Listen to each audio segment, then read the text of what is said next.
The greatest economic opportunities in the 5th District, and how would you help capitalize on them from Congress? I've got zeros up there. There we go. Okay, good. First of all, I'd like to address the issue of Afghanistan. Afghanistan, I covered 3 different wars in Afghanistan. I covered the Mujahideen War. I was in Kabul when the Taliban came in, and I was there during the American War.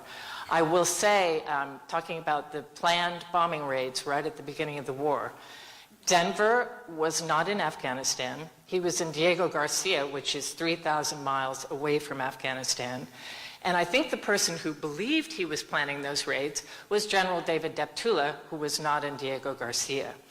Also, we know from Michael O'Hanlon that those planned raids were very unsuccessful, that the bombing didn't become successful until you had special forces on the ground calling in airstrikes. As for what should be done in Afghanistan right now, we've been there 17 years. My friend John Sopko, who is the Inspector General, tells us that we have spent nearly $1 trillion on that war, and we are definitely not winning it. One problem is that the patron of the Taliban is Pakistan. We have to negotiate with the Taliban and Pakistan in order to leave that war. And I think that this should be a matter of diplomacy, and it needs to happen now.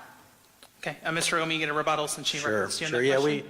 we worked with the Joint Forward Air Controllers in Afghanistan, worked on trigger ops, so it's hard to answer this in a way that doesn't sound emotional.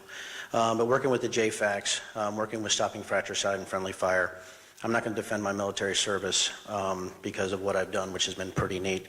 But those JFAC strikes on the caves, yeah, that was us. So, but I do appreciate the try. All right, moving on to